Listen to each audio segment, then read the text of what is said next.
तो आज की क्लास में हम सीखने वाले हैं मल्टीप्लिकेशन किस तरीके से करेंगे, किस तरीके से हम दो डिजिट्स का गुणा कर सकते हैं बहुत ही सिंपल तरीके से वैदिक गणित के हिसाब से। तो चलिए हम स्टार्ट करते हैं हमारे आज की क्लास।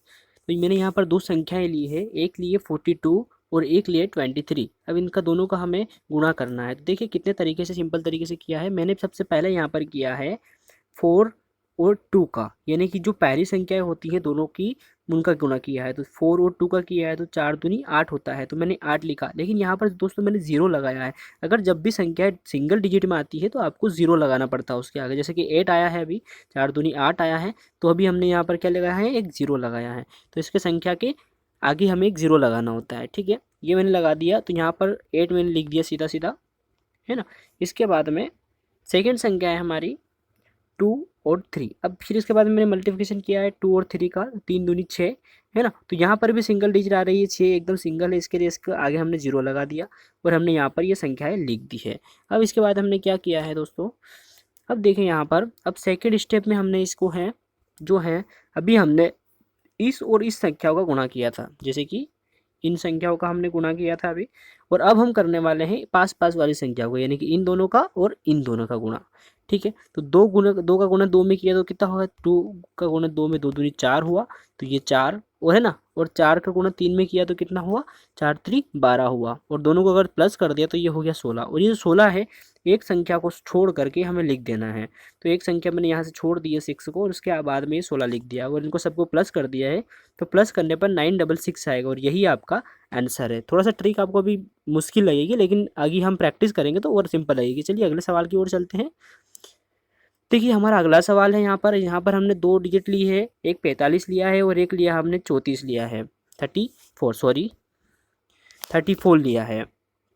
अब यहाँ पर हमें क्या करना है, हम यहाँ पर जो भी किया था वही सब करना है।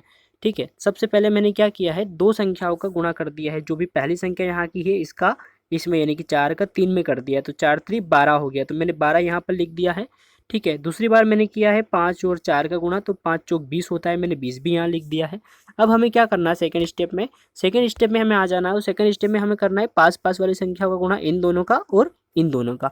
तो देखिए सबसे पहले 5 का 3 में किया है तो 5 3 15 होता है, तो 5 3 15 मैंने लिख दिया है। यहाँ पर 4 का गुणा 4 में किया, 4 चौक 16 होता है, वो लिख दिया। दोनों को प्लस कर दिया, दोनों को प्लस करने पर आया है मेरा आंसर 31। और 31 को मैंने यहाँ पर एक संख्या छोड़ करके यह लिख दिया है। अब यहाँ पर इनको प्लस कर देंगे तो 0 का 0 हो जाएगा, 2 1 और 3 हो जाएगा, है ना। 3 2 5 हो जाएगा और 1 का 1 हो जाएगा, और यही हमारा आंसर आ चुका है। अभी और भी आपको सिंपल लगने लगेगा। अगला सवाल की ओर चलते हैं। ठीक है दोस्तों, अगला सवाल है हमारा, यहाँ पर मैंने दो संख्या लिया है, एक 24 लिया है और 72 लिया है, यानी कि मैंने 24 लिया है और 72 लिया है। अब इनका दोनों का कैसे करना है, पहले पहली संख्या का गुणा करना है। तो पहले ये संख्या और इस संख्या, इन दोनों का गुणा कर दिया है ना। यहाँ पर एरो का निशान दिखा रहा है, तो 7 का गुणा 2 में कर दिया, तो 7 दूनी 14 होता है, तो मैंने 14 यहाँ पर लिख दिया है। फिर दूसरी बार मैंने गुणा किया है तो 4 और 2 का कर दिया, तो 4 दूनी 8 होता है। लेकिन 8 क्या है, एक सिंगल डिजिट है, इसलिए मैंने यहाँ पर जीरो लगा दिया है, तो यहाँ पर मैंने जीरो लगा के 8 लिख दिया है। अब हमें क्या करना है, सेकेंड स्टेप में हमें चलना है। और सेकेंड स्टेप में हमें दो संख्या जो पास पास वाली है इनका गुणा करना है, यानी कि पहले 7 और 4 का करना है और फिर 2 और 2 का करना है। तो 7 और 4 का करा तो कितना हो गया, 7 चौक 28 हो गया, और 2 और 2 का करा तो 2 दूनी 4 हो गया, और इनको सबको अगर प्लस करेंगे तो 32 हो जाएगा। और यही 32 मैंने कहाँ लिख दिया है, एक संख्या छोड़ करके यहाँ 32 लिख दिया है। और अब इन सभी को हम अगर प्लस करेंगे तो 8 का 8 आ जाता है ना, और 2 का 2 आ जाएगा, लेकिन और 4 और 3 का 7 आ जाएगा, और 1 का 1 आ जाएगा, और यही हमारा आंसर है इसका।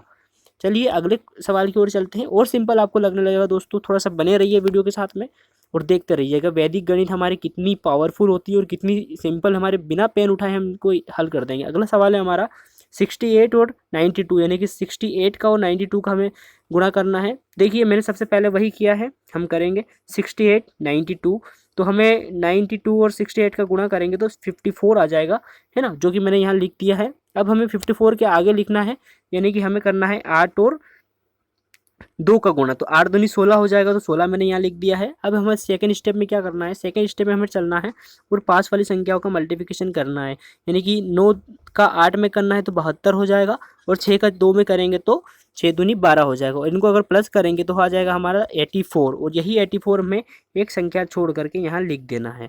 और अब हमें इन सभी को प्लस कर देना है। सभी को प्लस करने पर हमारा आंसर जो है वो निकल के आ जाएगा, यानी कि 6 का 6 आ जाएगा, 415 होता है, और 8 और 4 होता है आपका 12, 12 का 2 हो जाता है, और 1 आपका जो कैरी चला जाता है, 5 और 6 हो जाता है, 5 और 1 हो जाता है 6 आपका, ठीक है। यानी कि पूरा आंसर जो है हमारा यहाँ पर आ चुका है। अगली हम चलते हैं अगले क्वेश्चन की ओर। अगला क्वेश्चन है हमारा दोस्तों, यहाँ पे मैंने 46 लिया है और 84 लिया है, यानी कि 46 और 84 संख्या ली है। इन दोनों का करके देखिएगा, आप भी पेन से ज़रूर करें इसे। अभी जितना आप प्रैक्टिस करेंगे उतना जल्दी आप इसे सीख जाएंगे। देखिए यहाँ पर हमने गुणा किया है 4 और 8, तो 4 और 8 होते हैं 32, सॉरी, है ना, और 6 और 4 का गुणा करेंगे तो 6 चौक 24 हो जाएगा, ठीक है। तो ये मैंने यहाँ लिख दिया है। अब इसके बाद में हमें करना है सेकेंड स्टेप में। सेकेंड स्टेप में हमें इन दोनों का गुणा करना है और इन दोनों का गुणा करना है, और इनका जो आंसर आएगा उसे हमें प्लस कर देना है। तो 68 का हमने करा है तो 48 आ जाएगा, और 4 का 4 बार करेंगे यानी कि 4 का 4 में करेंगे तो हमारा 16 आ जाएगा, और 16 और 48 टोटल कितने हो जाते हैं, तो 64 हो जाते हैं। और 64 को हमने यहाँ पर एक संख्या छोड़ करके लिख दिया है, और हमारा आंसर 4 के 4 आ जाएंगे। इनको प्लस करेंगे, 4 और 2 6 हो जाएंगे, ठीक है, और यहाँ पर 6 और 2 8 हो जाएंगे, और 3 के 3 आ जाएगा, और अपना जो है आंसर यहाँ पर निकल के आ जाएगा। वीडियो के साथ बने रहिए। वैदिक गणित है, बहुत ही सिंपल तरीके से आपको सारी चीज़ें समझ में आने वाली है। अगला सवाल है हमारा 76 और 92 का। तो 76 और 92 यानी कि 76 और 92 का हमें करना है। सबसे पहले हमें क्या करना है दोस्तों, आप सभी अभी तक इतने वीडियो में देख करके आप समझ चुके होंगे कि हमें क्या करना है। 72 और 9 का हमें करना है, तो 72 और 9 का करेंगे तो हमें क्या होगा, 63 प्राप्त हो जाएगा, है ना, यानी कि 63 हमें प्राप्त हो जाएगा। अब हमें 6 और 4 का करना है, तो 6 दूनी 12 हो जाएगा, तो 12 मैंने यहाँ लिख दिया है। और इन्हें इस तरीके से स्टेप बाय स्टेप ही करें आप, तो ज़्यादा अच्छा रहेगा आपको। सेकंड स्टेप पे चलते हैं। सेकंड स्टेप हमारा कैसा है, सेकंड स्टेप में हमें क्या कर दिया, सेकंड स्टेप में हमें कर दिया है दोनों का इनका, यानी कि 8 छंग 54 होता है ना, नहीं सॉरी 9 छंग 54 होता है, और 7 और 2 का कर दिया, 7 दूनी 14 होता है, और इनका दोनों का होता है 68। और 68 को मैंने यहाँ एक संख्या छोड़ करके लिख दिया है, और इनका दोनों को प्लस कर दिया है, और हमारा आंसर जो है निकल के आ चुका है। तो उम्मीद करता हूँ आपको मज़े आ रहे होंगे इस ट्रिक में। अगला सवाल है हमारा 58 और 52 का ले लिया हमने, तो 58 52 को ले लिया यहाँ पर। तो 5 और 5 का हमने करने हैं, तो 55 25 हो जाएगा, 8 दूनी 16 हो जाएगा, और यहाँ पर मैंने लिख दिया है। उसके बाद में हमें सेकंड स्टेप पे चलना है, तो 8 पंजे 40 हो जाएगा, और 5 दूनी 10 हो जाएगा, और ये टोटल हो जाएगा आपका 50। और 50 को एक संख्या छोड़ करके लिख देना है, और सभी को प्लस करके आपका आंसर जो है यहाँ पर आ जाएगा। तो उम्मीद करता हूँ आपको समझ में आ चुका होगा। चैनल को लाइक कर दीजिए, सब्सक्राइब कर दीजिए, और अपने दोस्तों के साथ जरूर शेयर करें। और इसकी प्रैक्टिस बहुत इंपॉर्टेंट है, तो आप प्रैक्टिस करते रहिए। थैंक यू सो मच, मिलते हैं नेक्स्ट वीडियो में।